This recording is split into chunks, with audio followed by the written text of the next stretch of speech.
চীনা চর সন্দেহে শিলিগুড়িতে পাকড়াও। ধৃতের পরিচয় নিয়ে রহস্য। তার কাছ থেকে উদ্ধার হয়েছে সুইজারল্যান্ডের দুটি পাসপোর্ট এবং নেপালের পরিচয়পত্র। ধৃত ব্যক্তি অনর্গল রুশ ভাষায় কথা বলতে পারেন। কোন উদ্দেশ্যে তিনি ভারতে ঢোকার চেষ্টা করছিলেন তদন্ত শুরু করেছে গোয়েন্দারা।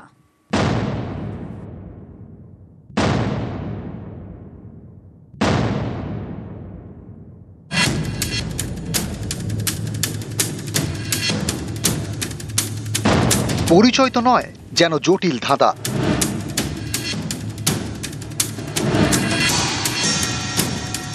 ভারতে জন্ম, চীনের নাগরিক, সুইজারল্যান্ডের পাসপোর্ট, নেপালের পরিচয়পত্র, অনর্গল কথা বলতে পারে রুশ ভাষায়।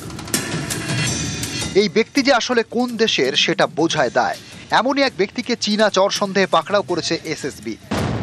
সোমবার শিলিগুড়ির পানি ট্যাঙ্কির কাছে ভারত নেপাল সীমান্ত থেকে তাকে পাকড়াও করা হয়।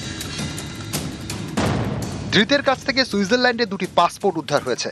দুটি পাসপোর্টে দুটি আলাদা নাম।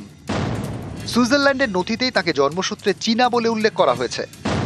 ধৃতের কাছ থেকে নেপালের একটি সচিত্র পরিচয়পত্র উদ্ধার হয়েছে। নথির এই গোলক ধাঁধায় কোনটা আসল কোনটা নকল সেটাই ভাবাচ্ছে গোয়েন্দাদের। রহস্য আরও বাড়িয়েছে ধৃত ব্যক্তির বয়ান। তার দাবি, তার জন্ম নাকি ভারতে, দেহরাদুনে। অনেক বছর আগে পরিবার নিয়ে সুইজারল্যান্ডে চলে যান। বছর 2-3 আগে ভারতে আসেন। নেপাল হয়ে ভারতে ঢুকে বুদ্ধগয়া, দার্জিলিং, সিকিমের মতো বিভিন্ন জায়গায় যান। তারপর ফিরে যান সুইজারল্যান্ডে। ধৃতের দাবি তিনি 50টির বেশি দেশে ঘুরেছেন।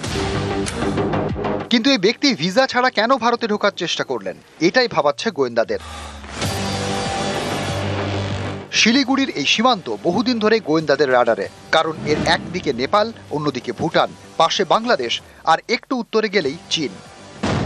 নেপাল আর ভারতের মধ্যে খোলা সীমান্ত। দুদেশের নাগরিক পরিচয়পত্র দেখিয়ে পারাপার করতে পারেন। এই সুযোগকে কাজে লাগিয়েই ভারতে ঢোকার চেষ্টা করে চীনা চরেরা। 2021 সালে এক সপ্তাহে 3 জন চীনা চর ধরা পড়েছিল।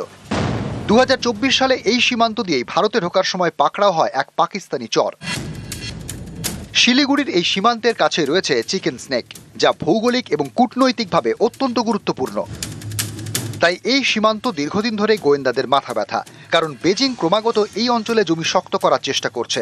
নেপালের বহু এলাকা এখন চীনের দখলে। ঘরোয়া অশান্তির সুযোগ নিয়ে বাংলাদেশেও প্রভাব বিস্তার করছে চীন। ড্রাগনের বিষাক্ত নজর পূর্ব ভারতের দিকেও রয়েছে, বিশেষ করে চিকেন স্নেকের দিকে। উত্তরবঙ্গের শিলিগুড়ি করিডর, যা চিকেন স্নেক নামে বেশি পরিচিত। ভৌগোলিক অবস্থানের কারণে চিকেন স্নেক অত্যন্ত গুরুত্বপূর্ণ স্ট্র্যাটেজিক পয়েন্ট। চিকেন স্নেকের একদিকে নেপাল, আরেকদিকে বাংলাদেশ। চিকেন স্নেকের কাছেই ভুটান, চীন সীমান্তও কাছেই। উত্তর পূর্ব ভারতের 7 রাজ্যের সঙ্গে দেশের মূল ভূখণ্ডের যোগ একমাত্র এই চিকেন স্নেকের মাধ্যমে। ঘুরপথে উত্তর পূর্বের বহু চা বাগানে লগ্নি করেছেন চীনা নাগরিকরা। ভারতের মাটিতে নিজেদের অর্থনৈতিক জাল ছড়ানোর চেষ্টা করেছে তারা। কারণ বর্তমান দুনিয়ায় সামরিক দখলদারির থেকেও অর্থনৈতিক দখলদারির কৌশলেই অনেকে শান দেয়। এই পরিস্থিতিতে ভারত নেপাল সীমান্ত থেকে ধৃত এক। তার উদ্দেশ্য কি, কেন এভাবে ভারতে ঢোকার চেষ্টা, খতিয়ে দেখছেন তদন্তকারীরা। খড়িবাড়ি থেকে বিশ্বজিৎ মিশ্র, নিউজ 18 বাংলা। জঙ্গলে মঙ্গল নয়, জঙ্গলে বারণ। কবে থেকে কবে? 16 জুন থেকে 15 সেপ্টেম্বর। জীবজন্তুদের মেটিং সিজন, অর্থাৎ প্রজননের সময়। তাই জঙ্গলে ঢোকা বারণ। কিন্তু তা সত্ত্বেও সোমবার ভোরে অসমের 35 জন বাসিন্দা ঢুকে পড়েন বক্সা টাইগার রিজার্ভের জঙ্গলে। সারা দিন তারা জঙ্গলেই ছিলেন, কিন্তু নো এন্ট্রি জোনে এই 35 জন কিভাবে এন্ট্রি পেলেন? বন দপ্তরের নজরদারি তাহলে কোথায়, প্রশ্ন উঠছে।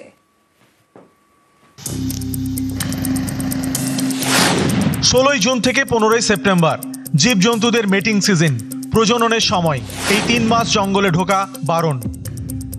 তা সত্ত্বেও সোমবার বক্সা টাইগার রিজার্ভের মতো জঙ্গলে ঢুকে পড়েন 35 জন। প্রত্যেকে অসমের বাসিন্দা। সারাদিন তারা জঙ্গলের মধ্যেই ছিলেন। সোমবার রাত 9টায় জয়ন্তী থেকে তাদের আটক করে বন দপ্তর, পরে ছেড়ে দেওয়া হয়। এখানেই উঠছে নানা প্রশ্ন। যে সময় জঙ্গলে ঢোকা বারণ, সে সময় বক্সা টাইগার রিজার্ভের মতো জঙ্গলে অসমের বাসিন্দারা ঢুকলেন কিভাবে? 1 জন 2 জন নয়, 35 জন ঢুকে পড়লেন টাইগার রিজার্ভে। বন দপ্তরের তো 24 ঘন্টা নজরদারি থাকার কথা। তারপরেও 35 জন কিভাবে বন দপ্তরের নজর এড়িয়ে জঙ্গলে ঢুকে পড়লেন। সোমবার ভোর 6টায় তারা জঙ্গলে ঢোকেন, তারপর সারাদিন জঙ্গলের ভেতরেই কাটান। এরপরেও বন দপ্তরের কি কিছুই নজরে পড়ল না? এই গাফিলতির দায় ঝাড়তেই কি ধৃতদের নিঃশর্তে মুক্তির কথা বলা হয়েছে? কিছু অত্যুৎসাহী জীবনের পরোয়া না করে যেভাবে মেটিং সিজনের মধ্যে একদম কোর এরিয়ায় সেখানে কিভাবে ঢুকলো, তাহলে বন প্রশাসনের নিশ্চয়ই কোনো গাফিলতি আছে, তাদের সেন দৃষ্টি কাজ করছে না, কর্মী কি অপ্রতুলতা, তাদেরই এটা মনিটরিং করার কথা। আলিপুরদুয়ার থেকে রাজকুমার কর্মকার, নিউজ 18 বাংলা। চীনা চর সন্দেহে শিলিগুড়িতে পাকড়াও, ধৃতের পরিচয় নিয়ে রহস্য। তার কাছ থেকে উদ্ধার হয়েছে সুইজারল্যান্ডের 2টি পাসপোর্ট এবং নেপালের পরিচয়পত্র। ধৃত ব্যক্তি অনর্গল রুশ ভাষায় কথা বলতে পারেন। কোন উদ্দেশ্যে তিনি ভারতে ঢোকার চেষ্টা করছিলেন, তদন্ত শুরু করেছে গোয়েন্দারা।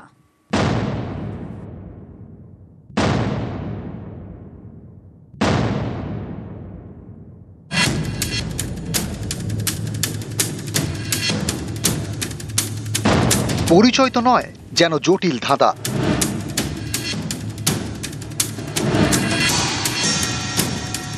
ভারতে জন্ম, চীনের নাগরিক, সুইজারল্যান্ডের পাসপোর্ট, নেপালের পরিচয়পত্র, অনর্গল কথা বলতে পারে রুশ ভাষায়।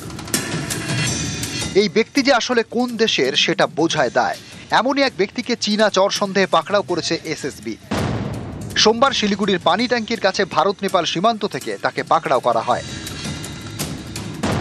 ধৃতের কাছ থেকে সুইজারল্যান্ডে 2টি পাসপোর্ট উদ্ধার হয়েছে। 2টি পাসপোর্টে 2টি আলাদা নাম। সুইজারল্যান্ডের নথিতেই তাকে জন্মসূত্রে চীনা বলে উল্লেখ করা হয়েছে। ধৃতের কাছ থেকে নেপালের একটি সচিত্র পরিচয়পত্র উদ্ধার হয়েছে। নথির এই গোলক ধাঁধায় কোনটা আসল কোনটা নকল সেটাই ভাবাচ্ছে গোয়েন্দাদের। রহস্য আরও বাড়িয়েছে ধৃত ব্যক্তির বয়ান। তার দাবি, তার জন্ম নাকি ভারতে, দেহরাদুনে।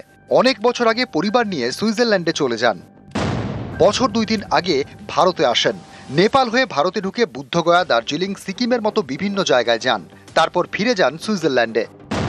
ধৃতের দাবি তিনি 50টির বেশি দেশে ঘুরেছেন। কিন্তু এই ব্যক্তি ভিসা ছাড়া কেন ভারতে ঢোকার চেষ্টা করলেন, এটাই ভাবাচ্ছে গোয়েন্দাদের। শিলিগুড়ির এই সীমান্ত বহুদিন ধরে গোয়েন্দাদের রাডারে, কারণ এর একদিকে নেপাল, অন্যদিকে ভুটান, পাশে বাংলাদেশ, আর একটু উত্তরে গেলেই চীন। নেপাল আর ভারতের মধ্যে খোলা সীমান্ত, দুদেশের নাগরিক পরিচয়পত্র দেখিয়ে পারাপার করতে পারেন। এই সুযোগকে কাজে লাগিয়েই ভারতে ঢোকার চেষ্টা করে চীনা চরেরা। 2021 সালে এক সপ্তাহে 3 জন চীনা চর ধরা পড়েছিল। 2024 সালে এই সীমান্ত দিয়েই ভারতে ঢোকার সময় পাকড়াও হয় এক পাকিস্তানি চর।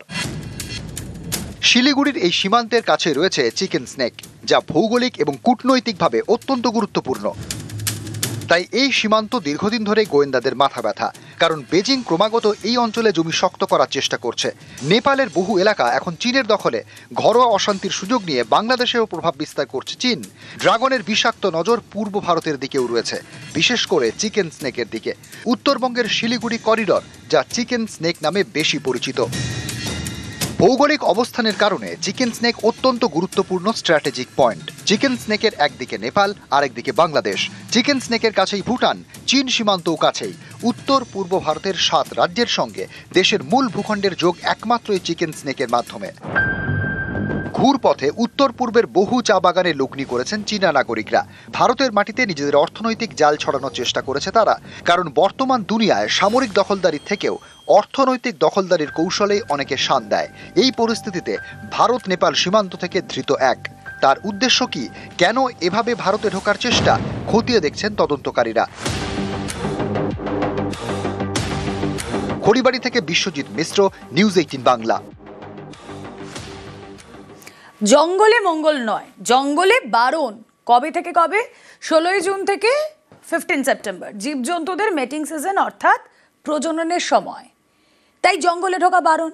কিন্তু তা সত্ত্বেও সোমবার ভোরে অসমের 35 জন বাসিন্দা ঢুকে পড়েন বক্সা টাইগার রিজার্ভের জঙ্গলে। সারা দিন তারা জঙ্গলেই ছিলেন, কিন্তু নো এন্ট্রি জোনে এই 35 জন কিভাবে এন্ট্রি পেলেন? বন দপ্তরের নজরদারি তাহলে কোথায়, প্রশ্ন উঠছে।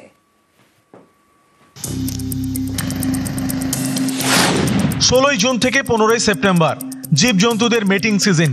প্রজননের সময় এই 3 মাস জঙ্গলে ঢোকা বারণ। তা সত্ত্বেও সোমবার বক্সা টাইগার রিজার্ভের মতো জঙ্গলে ঢুকে পড়েন 35 জন। প্রত্যেকে অসমের বাসিন্দা। সারাদিন তারা জঙ্গলের মধ্যেই ছিলেন। সোমবার রাত 9টায় জয়ন্তী থেকে তাদের আটক করে বন দপ্তর, পরে ছেড়ে দেওয়া হয়। এখানেই উঠছে নানা প্রশ্ন।